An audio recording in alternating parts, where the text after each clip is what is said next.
All right, welcome to the second video about vectors in this Physics 30S course. In the previous one, we learned a lot about what's a vector, what's a scalar, and the magnitude, the amount of it, and the direction. So we're moving it up to the next topic here is about adding vectors.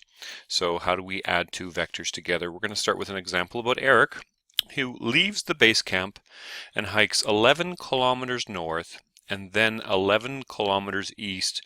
Determine Eric's resulting displacement. Okay, so really what we're going to do is we're going to say, let's add these two vectors together. You know, I can even give, say, the first one is vector A plus vector B. How do we add vectors together? Well, we're going to, you might think that 11 plus 11 is 22, but it's really all about the direction. So if we add these two arrows together, here I'll draw the first arrow again. So there is my 11 kilometers north. And then if we're going to add the east one, we have to think about how am I going to add this one? Where am I going to physically attach it? So if you remember that you can talk about the head and the tail, or the tip and the tail, however you want to call it. I'm going to take this vector and add it on the end of the next one. So if you imagine Eric was first moved 11 north. This is where he was when he finished going 11 kilometers north. And then he moves 11 kilometers east. So this is the start and this is the end. So what I can say is the resultant, which is the sum of adding, would be this one. Now I'm going to draw a dashed line here. I like to draw the resultant a little bit differently. I can do a different color, or I can do a dashed line. So that is my resultant. Notice that there's more than one way that I could have drawn it. Here I drew the north first and then the east second. Or I could have actually drawn the east one first and then the north one. And you'll notice it doesn't matter which way I draw it because I got the same resultant, didn't I?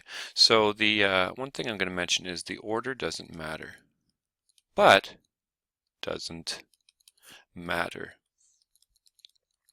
But we have to be careful when we're thinking about this resultant here.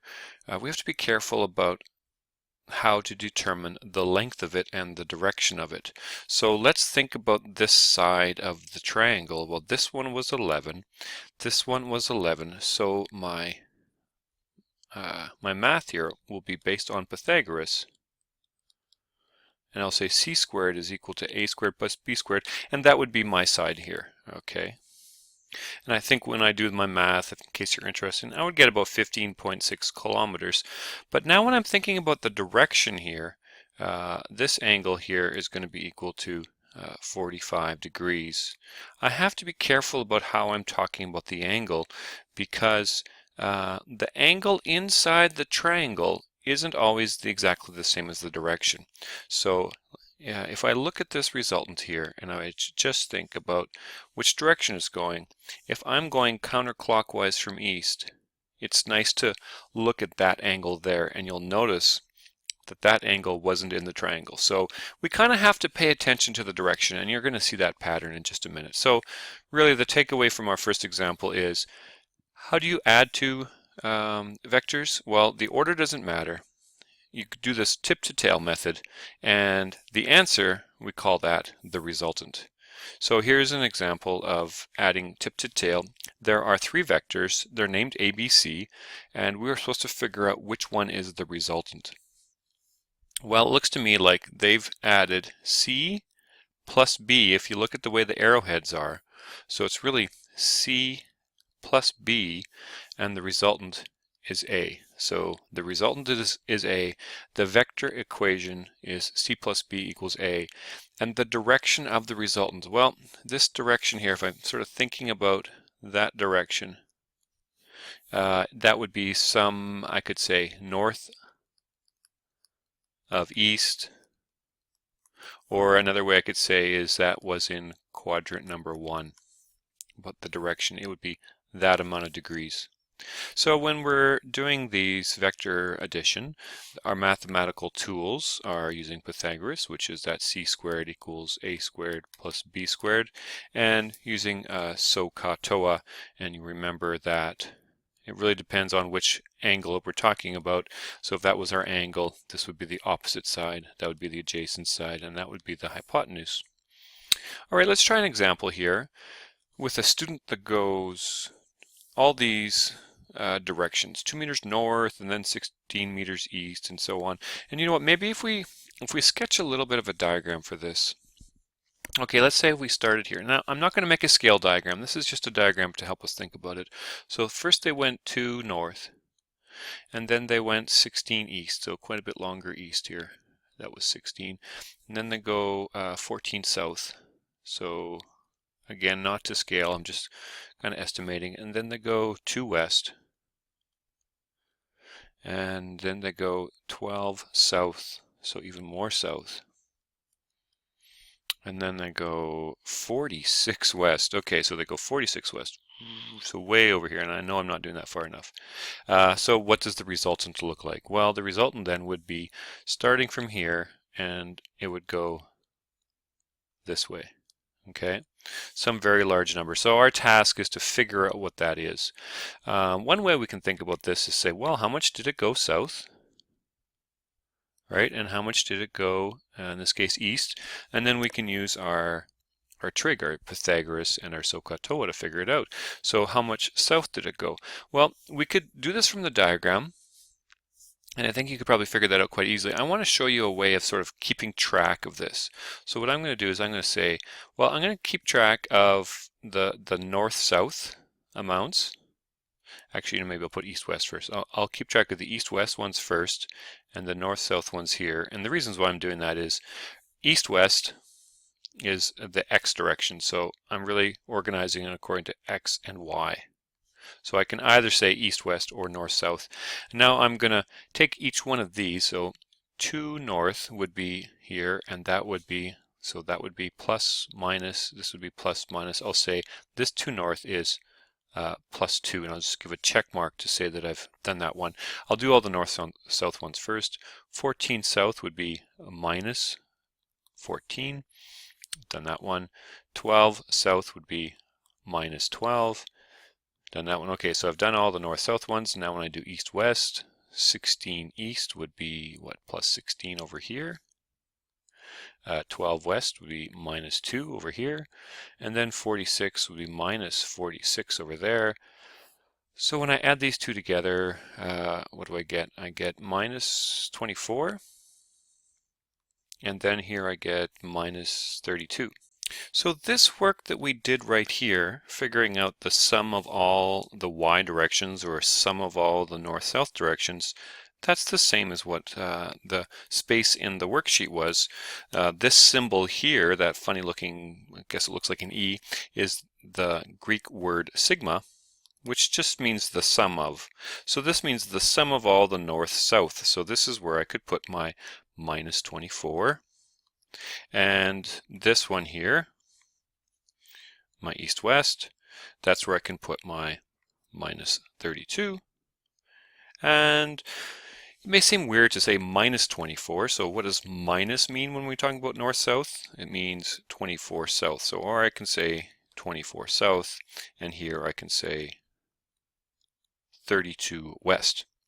All right, so what does that mean? Okay, so if I have, this is my starting position, and I'm going, 32 west and 24 south. Again, I'm adding two vectors together. One is 32 west, which looks like that, plus 24 south, which I guess looks like this, 24. And there's two ways I could draw it. I could draw the east-west one first and then the north-south one. To make it easier for my math, I'm going to draw the east-west one first. Here's the 32, and here's the 24. That way, it's a bit easier to calculate my angles. You'll notice if I go back to my diagram, it was actually drawn the other way. So this would have been my 24 over here, and this would have been the 24, and this would have been the 32.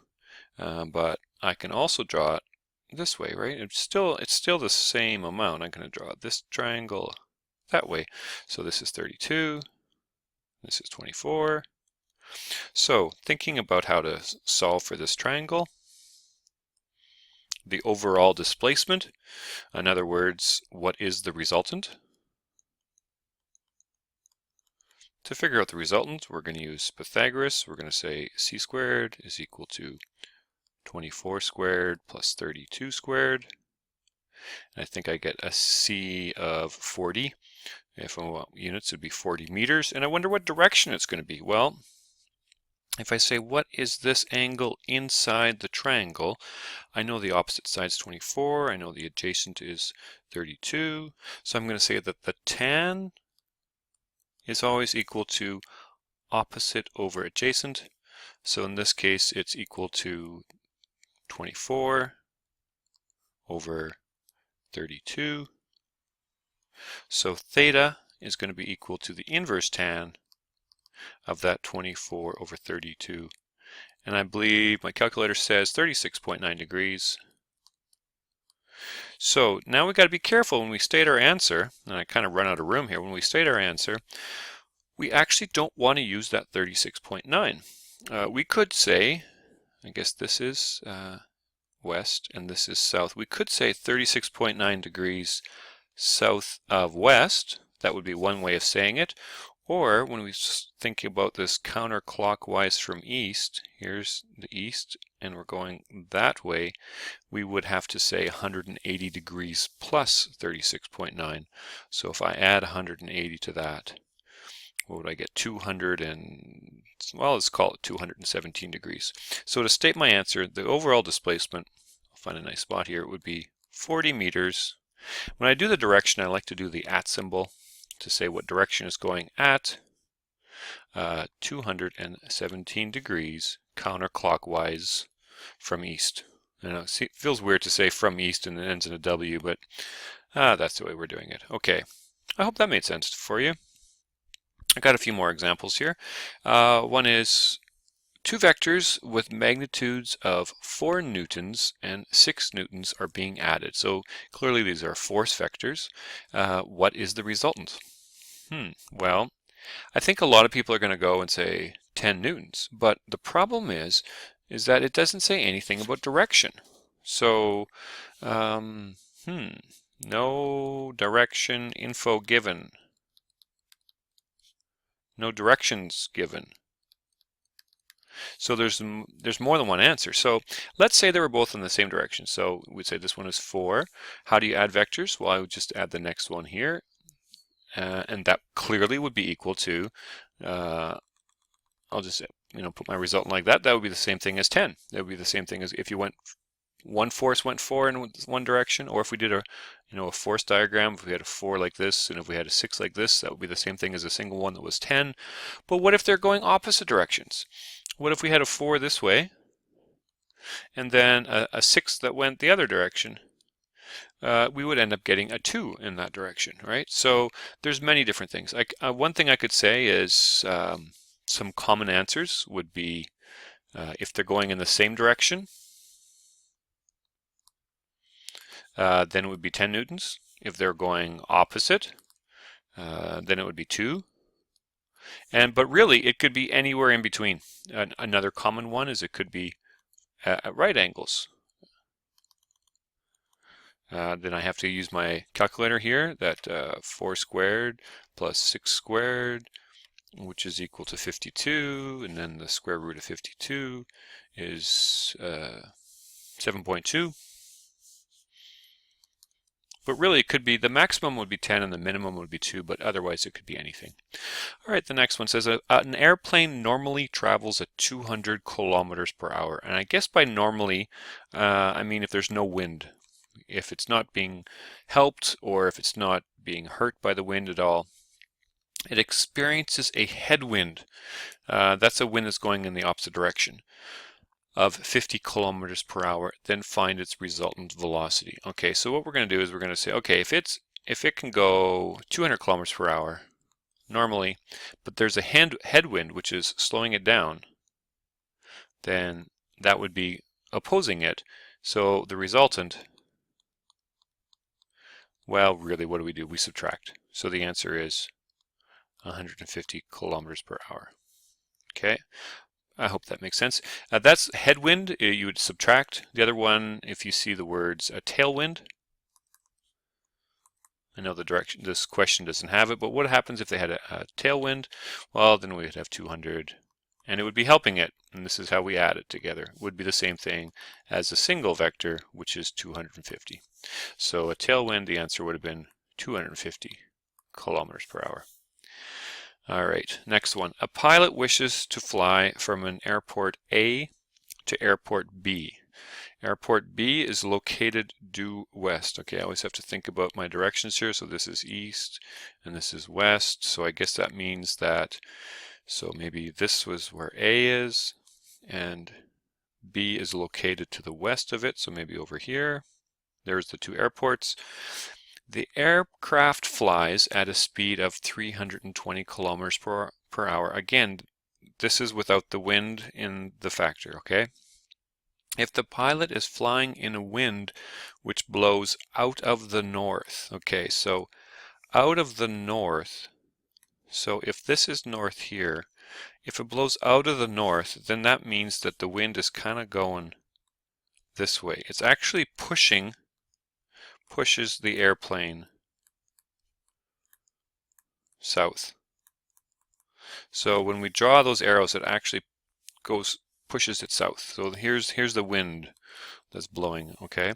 Then draw a vector diagram to show which direction the pilot should head her plane. Well, let's say first of all that the airplane, here you're the pilot, you're taking off from airport A, all right? So here's your airplane and you say, okay, I'm just going to point my plane straight for B. So if I point my plane straight for B, right? So I'm going to go kind of in this direction here. There, I'll make a vector. This vector represents 320 kilometers per hour. And that's exactly the speed that they would be going if there was no wind. Ooh, there's wind. There's a wind of 80 kilometers per hour. So meanwhile, the wind is pushing this way at 80 kilometers per hour, which means that the resultant would be this direction. Okay, so if we point our plane directly for that airport, even though the nose to begin with would be pointed straight for that airport, because the wind is pushing us, the airplane would fly in the direction of the red arrow and it would miss the airport. It would end up somewhere south. So what do we need to do? Well, let's try this again. So let's go over here and say, okay, here's A, here's B. And we're thinking, okay, I know that the wind, right, is going to be, pushing us in this direction. No matter how I fly the plane, the wind's going to be pushing me south. So what I need to do is compensate for that and point my airplane further this way. Here, I'm going to make some space again. I'm going to point my airplane in that direction, and that is 320 kilometers per hour, so that the wind pushes me south at 80 kilometers per hour. This is the direction that I end up going. Cool. Okay, so next time you're flying a plane and there's a crosswind, remember you got to sort of steer it into the wind a little bit.